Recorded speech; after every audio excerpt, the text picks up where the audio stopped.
बिहार में चुनाव के साथ ही नामांकन का दौर शुरू हो गया है। लगातार एक एक कर प्रत्याशी अपना नामांकन पर्चा दाखिल कर रहे हैं। अब बिहार के सबसे हॉट सीट माने जाने वाली राघोपुर विधानसभा सीट से तेजस्वी यादव ने अपना नामांकन दाखिल कर दिया है। इस दौरान उनके साथ लालू प्रसाद यादव, राबड़ी देवी, बहन मीसा भारती और रणनीतिकार संजय यादव भी साथ मौजूद रहे। इस दौरान उन्होंने शक्ति प्रदर्शन भी किया और नामांकन हाजीपुर अनुमंडल कार्यालय पहुंचकर दाखिल किया है, जहां गाड़ियों का काफिला उनके साथ देखा गया। नामांकन के दौरान राजद के हाजीपुर विधानसभा सीट से प्रत्याशी देव कुमार चौरसिया भी तेजस्वी के साथ मौजूद रहे। तेजस्वी यादव के साथ राजद के कई विधायक, कई नेता और हजारों कार्यकर्ता जो है वो महात्मा गांधी सेतु से लेकर अनुमंडल कार्यालय तक कार्यकर्ताओं ने उनका स्वागत किया और जयकारे लगाकर साथ चल रहे थे। राघोपुर सीट की अगर बात कर ले तो अब तक एनडीए की ओर से उम्मीदवार कौन होगा इसकी घोषणा नहीं की गई है।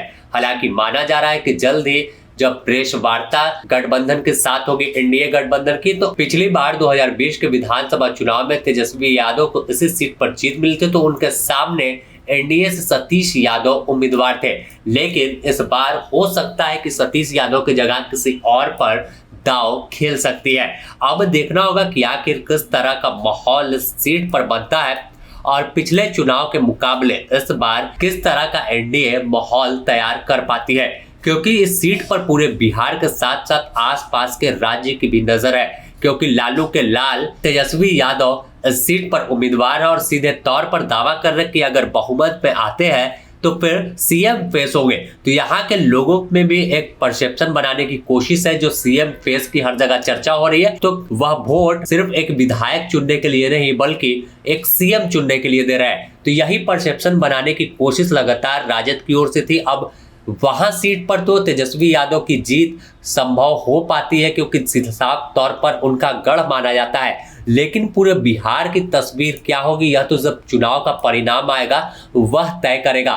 लेकिन जिस तरह से नामांकन करने जब तेजस्वी यादव पहुंचे तो जो शक्ति प्रदर्शन हुआ है इसका असर पूरे बिहार में दिखेगा और तेजस्वी यादव भी यह संदेश देने की कोशिश कर रहे हैं कि बिहार उनके साथ आगे बढ़ रहा है। लेकिन दूसरी ओर जो सीट बंटवारे को लेकर किचकिच का दौर जारी है। इंडिया गठबंधन में भी अब तक कांग्रेस और राजद में बात नहीं बन पाई है, लगातार बैठकों का दौर शुरू हो रहा है। तो ऐसे में अगर कांग्रेस अलग रास्ते पर जाती है तो फिर तेजस्वी के लिए बड़ी मुसीबत हो जाएगी, क्योंकि वोट इनका ही कटने वाला है। तो अब अगर बात नामांकन की कर ले तो तेजस्वी यादव के अलावा वैशाली जिले के भी दो प्रत्याशी जो मैदान में है, लालू परिवार के करीबी माने जाते हैं, उन्होंने भी अपना नामांकन महुआ अनुमंडल पहुंचकर दाखिल कर दिया है। तेजस्वी यादव का नामांकन कार्यक्रम राजद के लिए किसी बड़ी चुनौती से कम नहीं था कि इस बिजी शेड्यूल में पूरे चीजों को मैनेज करना और कैसे शक्ति प्रदर्शन जब हो तो उसकी तस्वीर ऐसी निकले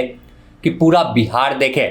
और सबसे हाई प्रोफाइल सीट यह है, तो यहाँ मुकाबला कैसा होगा इस पर सभी की नजर है। अब तक एनडीए उम्मीदवार की घोषणा नहीं की है, लेकिन एनडीए की ओर से जब उम्मीदवार सामने आएगा तो और भी दिलचस्प लड़ाई देखने को मिलेगी कि आखिर तेजस्वी यादव के सामने कौन उम्मीदवार होता है, उनके नामांकन में किस तरह की भीड़ उमड़ती है और कैसे पूरा चुनावी कैंपेन चलता है। तो द न्यूज़ पोस्ट इससे जुड़ी हर अपडेट आपको देगा। तो बिहार चुनाव से अपडेट आप हर पल पाना चाहते हैं तो हमारे चैनल को लाइक और सब्सक्राइब जरूर करें।